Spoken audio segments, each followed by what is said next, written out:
নমস্কার বন্ধুরা, আমি রূপম। আজ থ্রিলারপিডিয়া বাংলা চ্যানেলে তোমাদের জন্য হেমেন্দ্র কুমার রায়ের লেখা ভারতের গৌরবশালী ইতিহাসের এক অধ্যায়ের গল্প। আজ তার লেখা এক ঐতিহাসিক কাহিনী, ছত্রপতির অ্যাডভেঞ্চার। তো বেশি কিছু না বলে ঐতিহাসিক গল্পে যাওয়া যাক। ভারতের ছত্রপতি বলতেই বোঝায় মহারাষ্ট্রের মহাবীর শিবাজিকে, কিন্তু যখনকার কাহিনী বলছি তখন তিনি ছত্রপতি ছিলেন না। বাদশাহ ঔরঙ্গজেবের সবচেয়ে বড় শত্রু ছিলেন ছত্রপতি শিবাজি। শিবাজিকে বধ করতে পারলে দিল্লীশ্বর নিশ্চিন্ত ও নিষ্কণ্ঠ হতেন, কিন্তু তার সব অপচেষ্টাই হয়েছিল নিষ্ফল শেষ পর্যন্ত। তার প্রধান কারণ শিবাজির বহুবল নয়, বুদ্ধিবল। ঔরঙ্গজেবের ফাঁদে পা দিয়ে শিবাজি তো বন্দী হলেন আগ্রা শহরে। তারপর তিনি কি অপূর্ব কৌশলে মারাত্মক ফাঁদ ছিঁড়ে বেরিয়ে আসেন সে গল্প সকলেই জানেন, কারণ অনেক লেখক অনেকবার তা বর্ণনা করেছে। সত্য যে উপন্যাসের চেয়ে অদ্ভুত, ওই বিখ্যাত ঐতিহাসিক কাহিনীটি সেই কথাই প্রমাণিত করে। ছেলেবেলায় রুদ্ধশ্বাসে গল্পটি পাঠ করত, তারপরেই পড়ে যেত ছাদ। জেল ভেঙে অনেক কয়েদি তো পালায়, কিন্তু তাদের অধিকাংশই পরে নাগালের বাইরে যাওয়ার আগে ধরা পড়ে সুরসুর করে ফের জেলে ঢুকতে বাধ্য হয়। এই ব্যাপারটাই দেখা গেছে বারংবার। দিল্লি থেকে মহারাষ্ট্র বহু দূরে, তার মধ্যে দিকে দিকে কড়া পাহারা দিচ্ছে হাজার হাজার সতর্ক প্রহরী। শিবাজি কেমন করে তাদের চোখে দিলেন ধুলো? ছেলেবেলায় তা জানার জন্য মনে জাগত ব্যাকুল প্রশ্ন, কিন্তু স্কুলের ইতিহাসে প্রশ্নের উত্তর পাওয়া যেত না। আজকের ছেলেমেয়েরাও নিশ্চয়ই মনে মনে এই প্রশ্ন করে। তাদের কৌতূহল নিবারণের জন্য আজ এই গল্প। এ হচ্ছে রীতিমতো চিত্তোত্তেজক অ্যাডভেঞ্চার।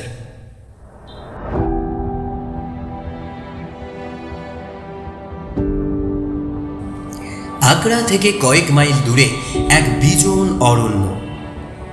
সেইখানে বসল পলাতকদের পরামর্শ।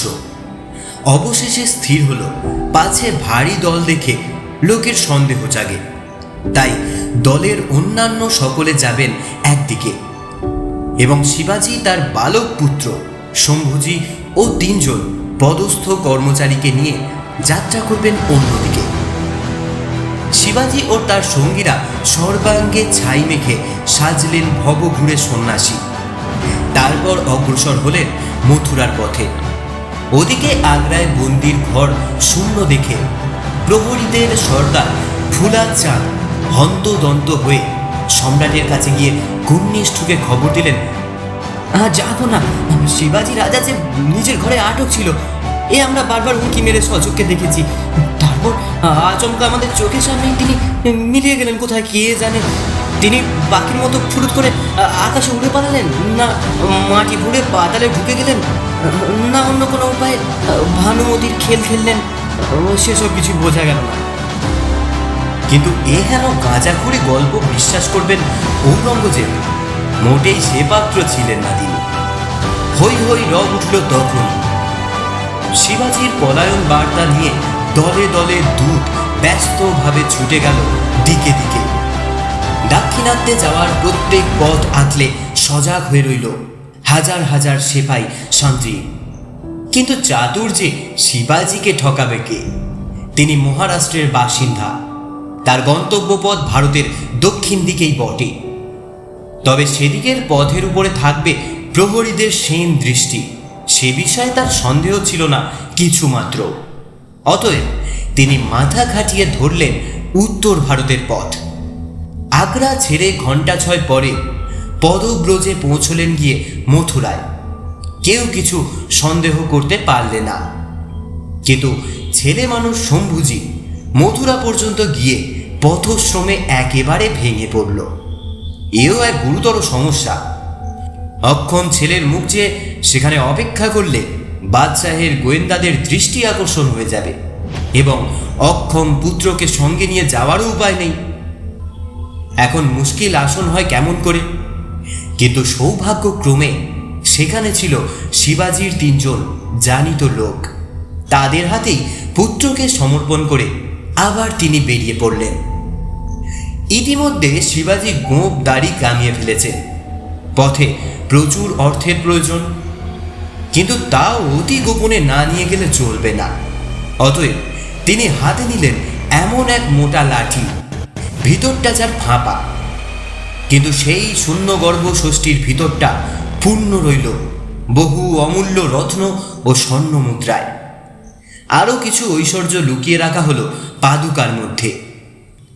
হীরা চুনির উপর মোমের প্রলেপ মাখিয়ে শিবাজির ভৃত্যরাও মুখের ও পোশাকের ভিতরে লুকিয়ে রাখলে।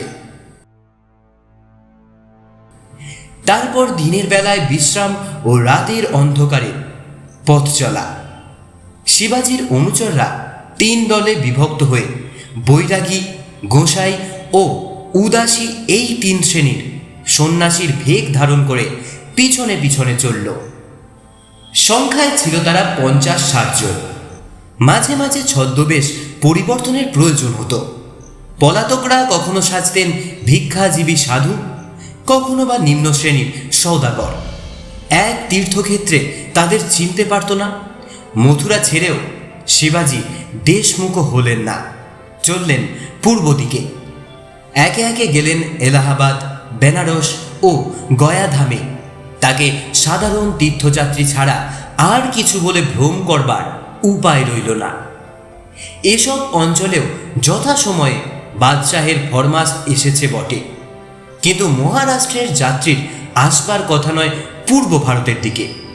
তাই দক্ষিণা পথের মতো এদিককার কর্তৃপক্ষ যে খুব বেশি হুঁশিয়ার ছিলেন না, যেটুকু সহজেই অনুমান করা যেতে পারে, এবং শিবাজিও চেয়েছিলেন তাই। তবুও মাথার উপরে মাঝে মাঝে নেমে এসেছিল বিপদের ফাঁড়া। এইবারে সেই কাহিনী বলবো। সেসব যেন চমকদার ডিটেকটিভ উপন্যাসের ঘটনা। শহরের ফৌজদারের নাম আলীকুলি। সন্ন্যাসীর বেশে শিবাজি সদল বলে প্রবেশ করলেন সেই শহরে। বাদশাহের ফরমাস জাগ্রত করে তুলেছে ফৌজদারদের। শিবাজি ও তার দলবলের হাবভাব সন্দেহজনক মনে হওয়াতে তাদের গ্রেপ্তার করা হলো এবং বন্দীদের নিয়ে জোর জেরা চলতে লাগলো। বোধ করি বন্দীদের পক্ষে জেরার ফল হলো না বিশেষ সন্তোষজনক। গদিক সুবিধার নয় বুঝে শিবাজি ফৌজদারের সঙ্গে গোপনে দেখা করলেন। তখন দুপুর রাত। বন্দী বললেন, আমি শিবাজি। সচকিত ফৌজদার বুঝলেন তার জালে পড়েছে সবচেয়ে সেরা খাগি মাছ। আশা করা যায় বন্দির পরিচয় পেয়ে তার বুক হয়ে উঠেছে 10 হাত। শিবাজি বললেন, যদি আমাকে মুক্তি দেন, আমার কাছ থেকে আপনি লাখ টাকা দামের 1খানা হীরা ও 1খানা পদ্ম রাকমণি উপহার পাবেন। পরম লোভনীয় উৎকোচ একেবারে কল্পনাতীত। আলীকুলি কর্তব্য ভুললেন এবং শিবাজি সদল বলে নিরাপদে আবার পদচালনা করলেন নিজের গন্তব্য পথে। এলাহাবাদ, গঙ্গা যমুনা সঙ্গম। শরণাতীত কাল থেকেই তীর্থযাত্রীরা এখানে এসে অবগাহন স্নান এবং শাস্ত্র কথিত অন্যান্য ধর্মানুষ্ঠানের নিয়ম পালন করে থাকেন। শিবাজিও সেখানে স্নানাদি সেরে যাত্রা করলেন কাশীধামের দিকে। পূর্ণতীর্থ বারাণসী ভারতের বর্তমান নগরগুলির সবচেয়ে পুরাতন। ইউরোপে যখন কেউ রোমের নামও শোনেনি, তখনও বারাণসীর খ্যাতি দিকে দিকে দেশ বিখ্যাত ছিল। চারিদিকে তরুণ উষার আলো আঁধারির খেলা। নিষ্ঠাবান হিন্দুর মতো শিবাজিও তীর্থকৃত্য পালন করতে উদ্যত হয়েছেন। এমন সময় সম্রাটের বার্তাবহ নগরে ঢুকে উচ্চকণ্ঠে ঘোষণা করলেন, রাজা শিবাজি পলাতক, অবিলম্বে তাকে গ্রেপ্তার করতে হবে। ঠিক তার একটু আগেই শিবাজি জনৈক পূজারীর হাতের মধ্যে কিছু ধনরত্ন গুঁজে দিয়ে বললেন, এখন মুঠো খুলো না, শীঘ্র আগে আমার শাস্ত্রীয় বিধি পালন করাও। ইতিমধ্যে শিবাজি ক্ষৌর কার্য ও স্নান সেরে নিয়েছেন, কিন্তু তখনও তার অন্যান্য কর্তব্য শেষ হয়নি। ঠিক সেই সময়ে রাজদূতের ঘোষণা তার কর্ণগোচর হল।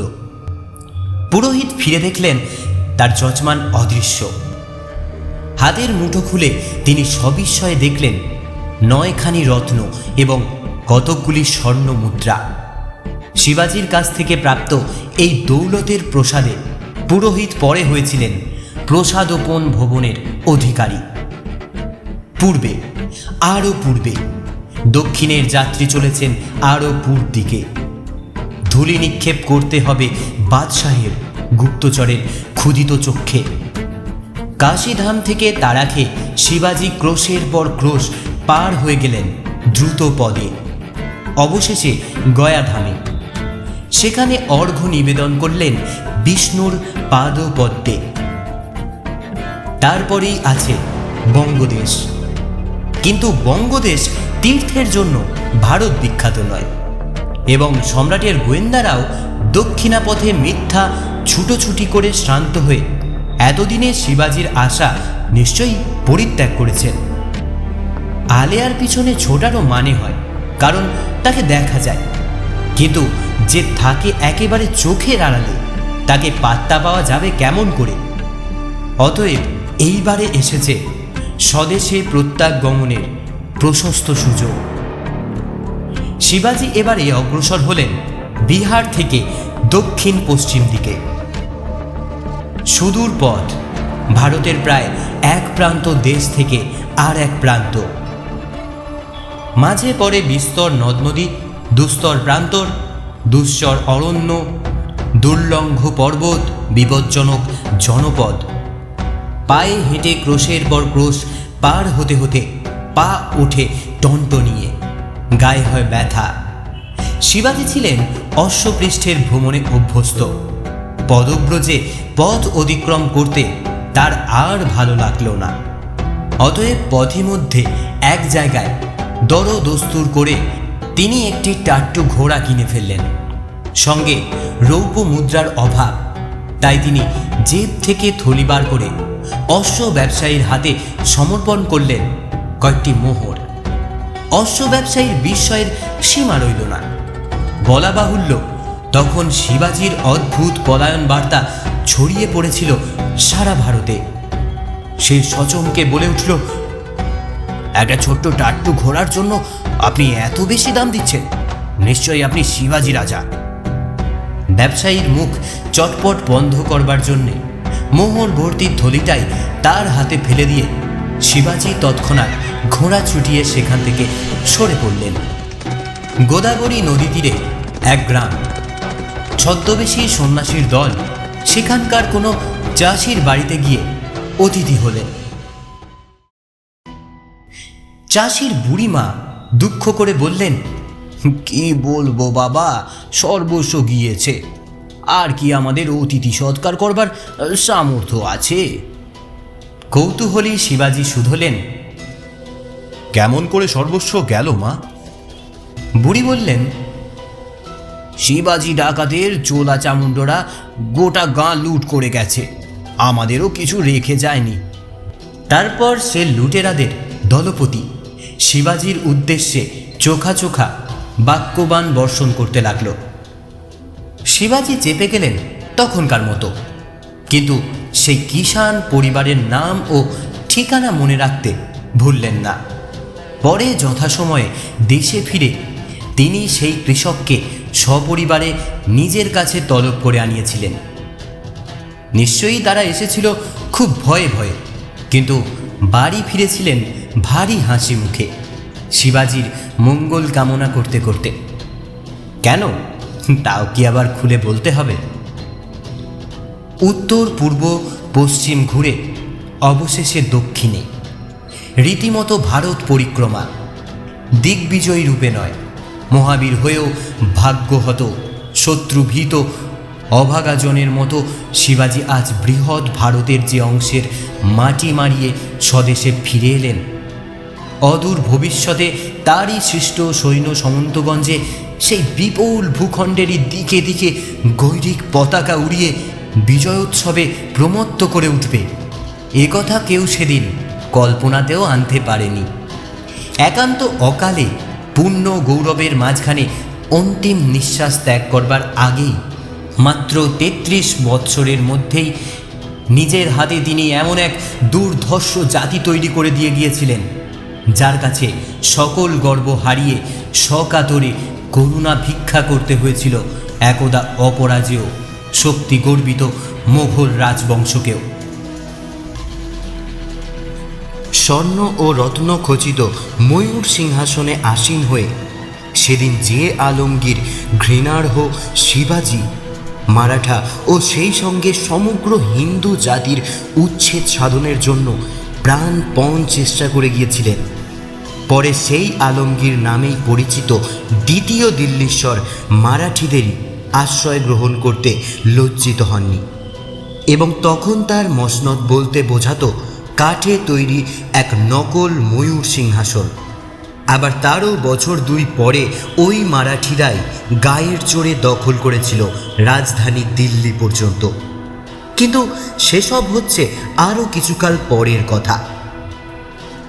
আপাতত ঔরঙ্গজেবের লক্ষ্যচ্যুত শিবাজি কোনো ক্রমে নিজের কোটে পদার্পণ করে আশ্বস্তির নিঃশ্বাস ফেলে বাঁচলেন। কালচক্র ঘুরে যাবে কোন দিকে তিনি বা ঔরঙ্গজেব কেউই তা এখন পর্যন্ত জানতে পারেননি।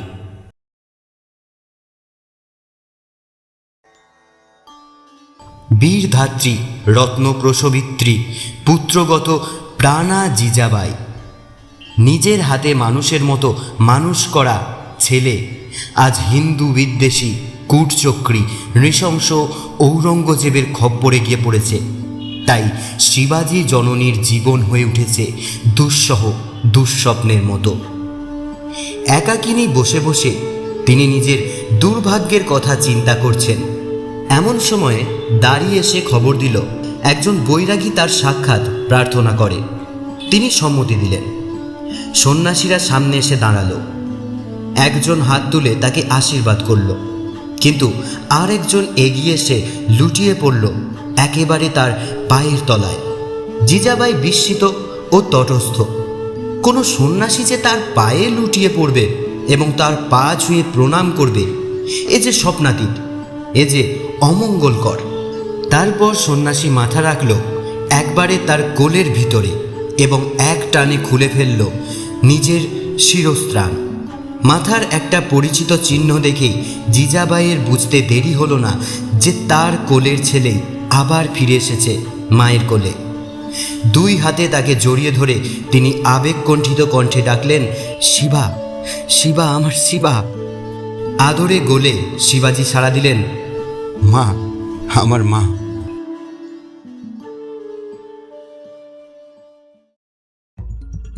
শেষ হলো আজকের কাহিনী। হেমেন্দ্র কুমার রায়ের লেখা একটি ঐতিহাসিক কাহিনী, ছত্রপতির অ্যাডভেঞ্চার। আশা করছি তোমাদের সকলেরই ভালো লেগেছে। যদি ভালো লাগে ভিডিওটা লাইক করবে এবং চ্যানেলটি সাবস্ক্রাইব করে বেল আইকনটা অন করে দেবে এই ধরনের গল্প আরও পেতে। দেখা হচ্ছে পরবর্তী গল্পে। ভালো থাকবে।